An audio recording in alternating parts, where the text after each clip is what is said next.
ಓಂ ಪ್ರಣಮ್ಯ ಶಿರಸಾ ದೇವಂ ಗೌರೀಪುತ್ರಂ ವಿನಾಯಕಂ ಭಕ್ತಾವಾಸಂ ಸ್ಮರೆ ನಿತ್ಯಂ ಮಾಜುಕ್ಕಾಮಾರ್ಥಸಿದ್ಧರೇ. ನಮ್ಮ ನಂಬಿಕೆಯ ಧರ್ಮಸಿಂಧುವಿನ ಈ ವಿಶೇಷವಾದಂಥ ಯುಗಾದಿ ಭವಿಷ್ಯ ಕಾರ್ಯಕ್ರಮಕ್ಕೆ ಸಮಸ್ತ ಕನ್ನಡ ಕುಲಕೋಟಿಗೆ ಸ್ವಾಗತ. ಈ ದಿನ ಯುಗಾದಿ ಭವಿಷ್ಯ ಅಂದ್ರೇನು, ಪಂಚಾಂಗ ಶ್ರವಣ ಅಂದ್ರೇನು, ಅದೇ ರೀತಿಯಾಗಿ ಮುಂದಿನ ದಿನಗಳಲ್ಲಿ ನಾವು ಈ ಧರ್ಮಸಿಂಧು ಕಾರ್ಯಕ್ರಮದಲ್ಲಿ, ನಮ್ಮ ನಂಬಿಕೆಯ ಧರ್ಮಸಿಂಧು ಕಾರ್ಯಕ್ರಮದಲ್ಲಿ ವಿಶೇಷವಾದಂಥ ಧರ್ಮ ಆಚರಣೆ, ವಿಚಾರ, ವಿಜ್ಞಾನ ಏನಿದೆಯೋ ಆ ವಿಚಾರಗಳನ್ನು ತಿಳ್ಕೊಳ್ತಾ ಹೋಗೋಣ. ಅದೇ ರೀತಿ ಈ ದಿನದ ವಿಶೇಷ ಏನಪ್ಪ ಅಂತಂದರೆ, ಪ್ರತಿ ವರ್ಷವೂ ಕೂಡ ಯುಗಾದಿ ಬರುತ್ತೆ. ಹಾಗೆಯೇ ಈ ವರ್ಷದಲ್ಲಿ ಯಾವ ರೀತಿಯಾಗಿದೆ, ಪಂಚಾಂಗ ಫಲ ಏನಿದೆ, ಹಬ್ಬದ ಆಚರಣೆ ಹೇಗೆ ಮಾಡಬೇಕು ಅಂತ ತಿಳ್ಕೊಳ್ಳೋಣ. ವಿಶೇಷವಾಗಿ ಗುರು ಪ್ರಾರ್ಥನೆ ಮುಖಾಂತರ, ಗಣಪತಿ ಪ್ರಾರ್ಥನೆ ಮುಖಾಂತರ ಆರಂಭ ಮಾಡೋಣ. ಓಂ ಗುರುರ್ ಬ್ರಹ್ಮ ಗುರುರ್ ವಿಷ್ಣು ಗುರುರ್ ದೇವೋ ಮಹೇಶ್ವರ ಗುರು ಸಾಕ್ಷಾತ್ ಪರಬ್ರಹ್ಮ ತಸ್ಮೈ ಶ್ರೀ ಗುರವೇ ನಮಃ. ಎಲ್ಲರಿಗೂ ಶುಭವಾಗಲಿ, ಒಳ್ಳೆಯದಾಗಲಿ. ವಿಶೇಷವಾಗಿ ನಾವು ಯುಗಾದಿ ಆಚರಣೆಯಲ್ಲಿ ನಾವು ಪ್ರತಿ ವರ್ಷವೂ ಕೂಡ ಪಂಚಾಂಗ ಶ್ರವಣದ ಬಗ್ಗೆ ತಿಳ್ಕೊತೀವಿ. ಹಾಗಾಗಿ ಈ ವರ್ಷವೂ ಕೂಡ ನಾವು ಪಂಚಾಂಗ ಶ್ರವಣದ ಬಗ್ಗೆ ತಿಳ್ಕೊಬೇಕಾದ್ರೆ ಮೊದಲು ಹಬ್ಬದ ಆಚರಣೆ ಹೇಗಿರಬೇಕು ಅಂತ ತಿಳ್ಕೊಬೇಕು ನಾವು. ನೋಡಿ, ಯುಗ ಆದಿ ಅಂತಂದರೆ ಯುಗಸ್ಯ ಆದಿ ಅಂತ ಕರೆದು, ಯುಗದ ಆದಿ ಅಂದರು. ತ್ರೇತ ಇರ್ತಕ್ಕಂಥ ದ್ವಾಪರ, ಕೃತಯುಗ, ಸತ್ಯಯುಗ ಅಂತ ಏನಿದೆ, ಈ ಯುಗಗಳಲ್ಲಿ ಕಲಿಯುಗದ ಆರಂಭದ ಏನಿರ್ತಕ್ಕಂಥದ್ದು ಈ ಕಲಿಯ ಪ್ರಭಾವದಿಂದ ಈ ಕಲಿ ಆರಂಭ ಹೇಗಾಯಿತು ಆ ಯುಗದ ಆದಿ ಅಂತ ಕರೆದು. ಪ್ರತಿ ವರ್ಷವೂ ಕೂಡ ನೀವು ಸಂವತ್ಸರವನ್ನು ನೋಡ್ತೀರ. ಹಾಗಾಗಿ ಈ ಯುಗದ ಆದಿಯನ್ನು ಆಚರಣೆ ಮಾಡಬೇಕಾದ್ರೆ ಈ ಯುಗಾದಿ ಅಂದರೆ ಏನರ್ಥ? ಯುಗಾದಿ ಅಂದರೆ ನೋಡಿ, ಈ ದಿನದಲ್ಲಿ ಚೈತ್ರ ಮಾಸದ ಶುಕ್ಲ ಪಕ್ಷದ ಇರ್ತಕ್ಕಂಥ ಪ್ರತಿಪತ್ತಿಥಿಯಿಂದ ಆರಂಭವಾಗಿರ್ತಕ್ಕಂಥದ್ದು. ಈ ದಿನ ಯುಗಾದಿಯಲ್ಲಿ ಏನಾಗುತ್ತೆ ಅಂತಂದರೆ ಮತ್ಸ್ಯಾವತಾರವನ್ನು ವಿಷ್ಣು ಎತ್ತಿದಂಥ ದಿನ ಅಂತ ಹೇಳ್ತಾರೆ. ಅದೇ ರೀತಿಯಾಗಿ ಶಾಲಿವಾಹನ ಶಿಕೆ, ವಿಕ್ರಮಾದಿತ್ಯನು ಶಾಲಿವಾಹನ ಶಿಕೆಯನ್ನು ಆರಂಭ ಮಾಡಿದ ದಿನ ಅಂತ ಹೇಳ್ತಾರೆ.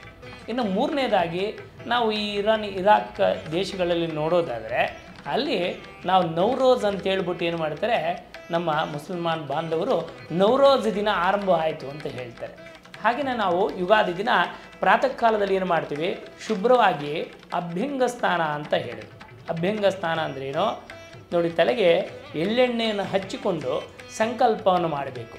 ಒಬ್ಬ ಮನುಷ್ಯನಿಗೆ ವಾತ, ಪಿತ್ತ, ಕಫ ಅಂತೇಳಿ 3 ರೀತಿಯಾದಂಥ ರೋಗಗಳನ್ನು ಬರುತ್ತೆ. ನಾವು ಅಭ್ಯಂಗ ಸ್ನಾನವನ್ನು ಮಾಡೋಕ್ಕೆ ಮುಂಚೆ ಪ್ರಾತಃ ಕಾಲದಲ್ಲಿ ಸೂರ್ಯೋದಯಕ್ಕೆ ಎದ್ದು ತಂದೆ ತಾಯಿಗಳಿಗೆ ನಮಸ್ಕಾರವನ್ನು ಮಾಡಿ, ಮತ್ತು ಕುಲದೇವರಿಗೆ ನಮಸ್ಕಾರ ಮಾಡಿ, ಅಭ್ಯಂಗ ಸ್ನಾನ ಅಂದರೆ ಎಳ್ಳೆಣ್ಣೆಯನ್ನು ತಲೆಗೆ ಹಚ್ಚಿಕೊಂಡು ಅಭ್ಯಂಗ ಸ್ನಾನವನ್ನು ಮಾಡಬೇಕು. ಈ ಅಭ್ಯಂಗ ಸ್ನಾನವನ್ನು ಯಾಕೆ ಮಾಡಬೇಕಂತಂದರೆ ಒಂದು ಶ್ಲೋಕವನ್ನು ಹೇಳ್ತಾರೆ.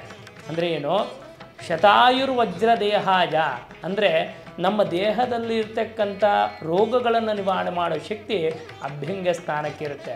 ಅದಕ್ಕೆ ಕೆಲವು ದಿನಗಳಲ್ಲಿ ಅಭ್ಯಂಗ ಸ್ನಾನ ಮಾಡಬಾರ್ದು, ಮಂಗಳ ಕಾರ್ಯಗಳನ್ನು ಮಾಡಬೇಕಾದ್ರೆ ಮಾತ್ರ ಸ್ನಾನವನ್ನು ಮಾಡಬೇಕು. ಹಾಗಾಗಿ ಈ ದಿನ ಯುಗಾದಿ ದಿನ ಬೆಳಗ್ಗೆ ಪ್ರಾತಃ ಕಾಲದಲ್ಲಿದ್ದು ಎಳ್ಳೆಣ್ಣೆಯನ್ನು ಇಟ್ಟುಕೊಂಡು ಸಂಕಲ್ಪ ಮಾಡಿ ಸ್ನಾನವನ್ನು ಮಾಡಬೇಕು. ಈ ಸ್ನಾನವನ್ನು ಮಾಡೋದ್ರಿಂದ ದೇಹದಲ್ಲಿರ್ತಕ್ಕಂಥ ರೋಗ ನಿವಾರಣೆ ಶಕ್ತಿ ಅಭ್ಯಂಗ ಸ್ನಾನಕ್ಕಿರುತ್ತೆ. ಹಾಗಾಗಿ ನಾವು ವಿಶೇಷವಾಗಿ ಅಭ್ಯಂಗ ಸ್ನಾನಕ್ಕೆ ಒತ್ತನ್ನು ಕೊಡ್ತೀವಿ. ಇನ್ನು ಎರಡನೆಯದಾಗಿ ಮನೆಯಲ್ಲಿ ತೋರಣಗಳನ್ನು ಕಟ್ತೀವಿ. ಮಾವಿನ ಸೊಪ್ಪನ್ನು ಕಟ್ತೀರಾ ನೀವು, ಎಲ್ಲಿ ಹೊಸ್ತಿಲ ಮೇಲೆ ಮುಖ್ಯ ದ್ವಾರದಲ್ಲಿ ತೋರಣಗಳನ್ನು ಕಟ್ಟಿದ್ದೀರಾ, ಬೇವಿನ ಸೊಪ್ಪನ್ನು ಕಟ್ತೀರಾ. ಅದು ಯಾಕೆ ಅಂತಂದರೆ ಅದು ಸಂಕೇತವಾಗಿರ್ತಕ್ಕಂಥದ್ದು ಬುಧನ ಅಧಿಪತಿ ಆಗ್ತಾನೆ. ಯಾವುದಕ್ಕೆ? ತೋರಣಕ್ಕೆಲ್ಲವೂ ಕೂಡ ಎಲ್ಲಿ ಹಸಿರು ತೋರಣ ಇರುತ್ತೆ. ನಂತರ ರಂಗವಲ್ಯಾದಿಗಳಿಂದ ಹೊಸ್ತಿಲನ್ನು ಮನೆಯ ಮುಂದೆ ಅಲಂಕಾರವನ್ನು ಮಾಡ್ತೀರಾ. ರಂಗವಲ್ಲಿಯಲ್ಲಿ ಲಕ್ಷ್ಮಿ ಇರ್ತಕ್ಕಂಥದ್ದು. ಹಾಗಾಗಿ ರಂಗವಲ್ಲಿಯನ್ನು ಹಾಕಿ ಅಂತ ತರುವಾಯವಾಗಿ ಮನೆಯ ದೇವರ ಪೂಜೆಯನ್ನು ಮಾಡುವಂತ ಹೇಳ್ತಾರೆ. ಯಾಕಂದರೆ ನಾವು ಅರಿಶಿಣ, ಕುಂಕುಮ, ಗಂಧ, ಅಕ್ಷತೆ ಏನಿದೆ ಎಲ್ಲ ಸಿದ್ಧಪಡಿಸಿಕೊಂಡು ಯುಗಾದಿ ಹಬ್ಬದ ದಿನ ವಿಶೇಷವಾಗಿ ಬೇವು ಬೆಲ್ಲವನ್ನು ಎರಡನ್ನು ಸೇರಿಸಿ, ನಂತರ ಮೆಣಸು ಉಪ್ಪನ್ನು ಸೇರಿಸಿ ನಾವು ಬೇವು ಬೆಲ್ಲವನ್ನು ತೆಗೆದುಕೋಬೇಕು. ಅದಕ್ಕೆ ನಮ್ಮ ಈ ಚರಕ ಸಂಹಿತೆಯಲ್ಲಿ, ಸುಶ್ರುತ ಸಂಹಿತೆಯಲ್ಲಿ ಏನು ಹೇಳುತ್ತೆ ಅಂತಂದರೆ, ಬೇವು ಬೆಲ್ಲ ಅಂತಕ್ಕಂಥದ್ದು ಈ ಬೇವಿಗೆ ಎಂಥ ಶಕ್ತಿ ಇದೆ ಅಂದರೆ ಶ್ವಾಸಕೋಶದಲ್ಲಿರ್ತಕ್ಕಂಥ ಸಮಸ್ಯೆಗಳು ಪರಿಹಾರ ಮಾಡೋ ಶಕ್ತಿ ಇರುತ್ತೆ. ಅದಕ್ಕೆ ನಮ್ಮ ಇರ್ತಕ್ಕಂಥ ಆಯುರ್ವೇದದಲ್ಲಿ ವಿಶೇಷವಾದಂಥ ಸ್ಥಾನವನ್ನು ಬೇವು ಕೊಟ್ಟಿದ್ದಾರೆ. ಹಾಗೆ ಈ ಬೆಲ್ಲವನ್ನು ಬರೆಸಿ ಅದಕ್ಕೆ ಮಂತ್ರವನ್ನು ಹೇಳಿದ್ರು. ಏನು? ಶತಾಯು ವಜ್ರದೇಹಾಯ ಸರ್ವಸಂಪತ್ಕರಾಯ ಚ ಸರ್ವ ಅರಿಷ್ಟ ವಿನಾಶಾಯ ನಿಂಬಕ ದಳಭಕ್ಷಣಂ. ಶತಾಯುರ್ ವಜ್ರದೇಹಾಯ. ವಜ್ರದೇಹ ಸಿಗಬೇಕಂತಂತಂದರೆ, ಶತಾಯು ಅಂದರೆ 100 ವರ್ಷಗಳ ಕಾಲ ಚೆನ್ನಾಗಿರ್ಬೇಕಂತಂದರೆ ನಾವು ನಿಂಬಕ ದಳಭಕ್ಷಣಂ ಅಂತಂದರು. ಅದಕ್ಕೆ ದೇವರ ಮುಂದೆ ಇಟ್ಟು ಪೂಜೆ ಮಾಡಿ ಆ ಬೇವು ಬೆಲ್ಲವನ್ನು ತಗೋಬೇಕು. ಯಾಕೆಂದರೆ ನಮ್ಮ ಇಡೀ ಜೀವನದಲ್ಲಿ ನಾವು ಆ ದಿನ ಯಾವುದನ್ನು ಕೆಟ್ಟನ್ನು ಮಾತಾಡಬೇಡ, ಕೆಟ್ಟದನ್ನು ಮಾಡಬೇಡ. ಅದೇ ರೀತಿಯಾಗಿ ಆ ದಿನ ಯಾವುದೇ ಕಾರಣಕ್ಕೂ ಕೂಡ ಕೆಟ್ಟ ರೀತಿಯನ್ನು ನಡ್ಕೋಬೇಡ ಅಂತ ಹೇಳ್ತಾರೆ. ಯಾಕಂದರೆ ಯುಗಾದಿ ಹಬ್ಬದ ದಿನ ಸಾಲವನ್ನು ಮಾಡ್ತಕ್ಕಂಥದ್ದಾಗಲಿ, ನಂತರ ಕೆಲವೊಬ್ಬರೆಲ್ಲ ಪ್ರಾರ್ಥನೆ ಮಾಡ್ತಾರೆ. ನಮಗೇನಂತಂದರೆ ಯುಗಾದಿ ವಿಶೇಷ ಏನಪ್ಪ ಅಂತಂದರೆ ನ್ಯೂ ಇಯರ್ ಅಂತ ಹೇಳ್ತಾರೆ. ಕೆಲವು ನ್ಯೂ ಇಯರಲ್ಲಿ ಏನು ಮಾಡ್ತಾರೆ, ಕೆಲವೊಂದೆಲ್ಲ ಯೋಜನೆಗಳು ಹಾಕ್ಕೊತಾರೆ. ಅದೇ ರೀತಿ ಯುಗಾದಿಯಲ್ಲೂ ಕೂಡ ನಾವು ನಮಗೆ ಹೊಸ ವರ್ಷ ಅಂತ ಅರ್ಥ ಯುಗಾದಿ. ಹಾಗಾಗಿ ಆ ಬೇವು ಬೆಲ್ಲವನ್ನು ಯಾರು ತೆಗೆದುಕೊತಾರೆ, ಶತಾಯುರ್ ವಜ್ರದೇಹಾಯ ಅಂತ. ಇನ್ನು ಎರಡನೇದಾಗಿ ಇದರ ತರುವಾಯವಾಗಿ ಸಂತೋಷಭರಿತವಾಗಿ ಕುಟುಂಬ ಸಮೇತ ಕೂತ್ಕೊಂಡು ಭೋಜನವನ್ನು ಮಾಡ್ತಕ್ಕಂಥದ್ದು. ಯಾವತ್ತು ಯುಗಾದಿ ಹಬ್ಬದ ದಿನ ಪ್ರೀತಿ, ವಿಶ್ವಾಸ, ಬಾಂಧವ್ಯವನ್ನು ಎಲ್ಲವನ್ನೂ ಸೇರಿಸ್ಕೊಂಡು ಜೊತೆಯಲ್ಲಿ ಎಲ್ಲರೂ ಊಟೋಪಚಾರಗಳನ್ನು ಮಾಡ್ತೀರ. ವಿಶೇಷ ಏನಪ್ಪ ಅಂತಂದರೆ ಈ ಕಾಲದಲ್ಲಿ ಮಾವು ಮತ್ತು ಬೇವು ಅಂತಕ್ಕಂಥದ್ದು ತುಂಬ ವಿಶೇಷ. ಯಾಕೆಂದರೆ ಇವೆರಡೂ ಕೂಡ ಹೊಸದಾಗಿ ಚಿಗುರು ಹೊಡಿತಕ್ಕಂಥದ್ದು. ಅದಕ್ಕೆ ವಸಂತ ಮಾಧವ ಅಂತ ಕರೀತಾರೆ. ಹಾಗಾಗಿ ಆ ದಿನ ಹೊಸ ಬಟ್ಟೆಯನ್ನು ಧಾರಣೆ ಮಾಡಿ ಸ್ವಲ್ಪ ಅರಿಶಿನವನ್ನು ಬಟ್ಟೆಗೆ ಹಚ್ಚಿ ಹೊಸ ಬಟ್ಟೆ ಧಾರಣೆಯನ್ನು ಮಾಡಬೇಕು ಅಂತ ಹೇಳ್ತಾರೆ. ಇನ್ನು ವಿಶೇಷತೆ ಏನಪ್ಪ ಅಂತಂದರೆ ಸಂಧ್ಯಾಕಾಲದಲ್ಲಿ ಗೋಧೂಳು ಮುಹೂರ್ತದಲ್ಲಿ ಪಂಚಾಂಗ ಶ್ರವಣವನ್ನು ಮಾಡಬೇಕು ಅಂತ ಹೇಳಿದ್ರು. ಪಂಚಾಂಗ ಅಂದರೆ ಅರ್ಥ ಏನು, ನಾವು ವರ್ಷ ಪರ್ಯಂತವಾಗಿ ಯಾವ ಕೆಲಸವನ್ನು ಮಾಡಬೇಕು, ಯಾವಾಗ ಮಾಡಬೇಕು ಅಂತ ಹೇಳ್ತಕ್ಕಂಥದ್ದು ಪಂಚಾಂಗ. ಅದಕ್ಕೆ ಶ್ಲೋಕವನ್ನು ಏನು ಹೇಳಿದ್ರಪ್ಪ ಅಂತಂದರೆ, ತಿಥೇ ಶ್ರಿಯಮಾಪ್ನೋತಿ ವಾರಾದಾಯುಷ್ಯವರ್ಧನಂ ನಕ್ಷತ್ರಾದರದೇ ಪಾಪಂ ಯೋಗೋ ದ್ರೋಗ ನಿವಾರಣಂ ಕರಣಾತ್ ಕಾರ್ಯಸಿದ್ಧಂಚ ಪಂಚಾಂಗ ಬಲಮುತ್ತಮಂ. ಪಂಚಾಂಗ ಅಂದರೆ ಅದಕ್ಕೆ ಅರ್ಥ ಇದೆ.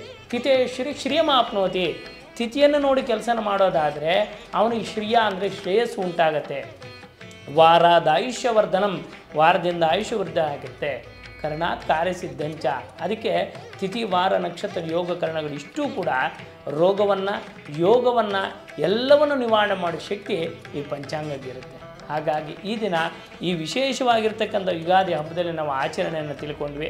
ಅದರ ಜೊತೆಯಲ್ಲಿ ಅದೇ ರೀತಿಯಾಗಿ ಈ ವರ್ಷದ ಫಲಗಳಿರ್ತಕ್ಕಂಥದ್ದು ಈ ವಸಂತ ಮಾಧವನ ಪೂಜೆ ಆಗ್ಬೋದು.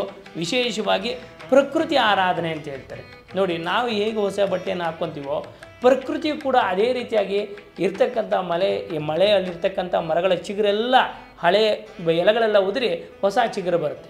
ಯಾಕೆ ಅಂದರೆ ಇಂದ್ರನ ಶಾಪದಿಂದ ನೋಡಿ ಮರಗಳಿಗೆ ಒಂದು ವರವನ್ನು ಕೊಟ್ಟ ಇಂದ್ರ. ಅದೇನಪ್ಪ ಅಂದರೆ ಹೆಣ್ಣು ಮಕ್ಕಳಿಗೆ ಋತುಮತಿ ಆಗತಕ್ಕಂಥ ವರವನ್ನು ಕೊಟ್ಟ. ಶಾಪಗ್ರಸ್ತರಾಗಿದ್ದರು ಹೆಣ್ಣುಮಕ್ಕಳು.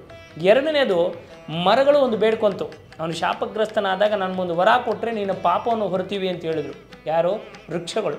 ಅದಕ್ಕೆ ಆ ವೃಕ್ಷಗಳಿಗೊಂದು ವರ ಕೊಟ್ಟ, ನೀವು ಪ್ರತಿ ವರ್ಷ ವಸಂತ ಮಾಸ ಬಂದಾಗ ಚೈತ್ರ ಮಾಸದಲ್ಲಿ ವಸಂತ ಋತುವಿನಲ್ಲಿ ನಿಮ್ಮ ಎಲೆಗಳೆಲ್ಲ ಉದುರಿ ಹಣ್ಣೆಲ್ಲ ಉದುರಿ ಮತ್ತೆ ಹೊಸದಾಗಿ ನೀವು ಚಿಗುರನ್ನು ಪಡ್ಕೊಳ್ಳಿ ಅಂತ ವರ ಕೊಟ್ಟ ಇಂದ್ರ. ಆದ್ದರಿಂದ ಈ ವಿಶೇಷ ಹಬ್ಬದಲ್ಲಿ ಈಗ ನಾವು ಮುಂದಿನದಲ್ಲಿ ಪಂಚಾಂಗ ಶ್ರವಣ ಹೇಗಿರುತ್ತೆ ಅದನ್ನು ತಿಳ್ಕೊಳ್ತಾ ಹೋಗೋಣ. ನೋಡಿ, ಈ ವರ್ಷ ಇರ್ತಕ್ಕಂಥದ್ದು ನಮಗೆ ಸಂವತ್ಸರದಲ್ಲಿ ಕ್ರೋಧಿನಾಮ ಸಂವತ್ಸರ, ವಸಂತ ಋತು, ಚೈತ್ರ ಮಾಸ, ಶುಕ್ಲ ಪಕ್ಷ ಇರ್ತಕ್ಕಂಥದ್ದು. 9ನೇ ತಾರೀಕು ನಮಗೆ ಯುಗಾದಿ, ನವರಾತ್ರಿ ಆರಂಭ, ನಿಂಬಕ ದಳಭಕ್ಷಣಂ ಅಂತ ಹೇಳ್ತಾರೆ. ಅದಕ್ಕೆ 3 ಗಂಟೆ 20 ನಿಮಿಷಕ್ಕೆ ನಮಗೆ ಚೈತ್ರ ಮಾಸ ಆರಂಭ ಆಗ್ತಕ್ಕಂಥದ್ದು.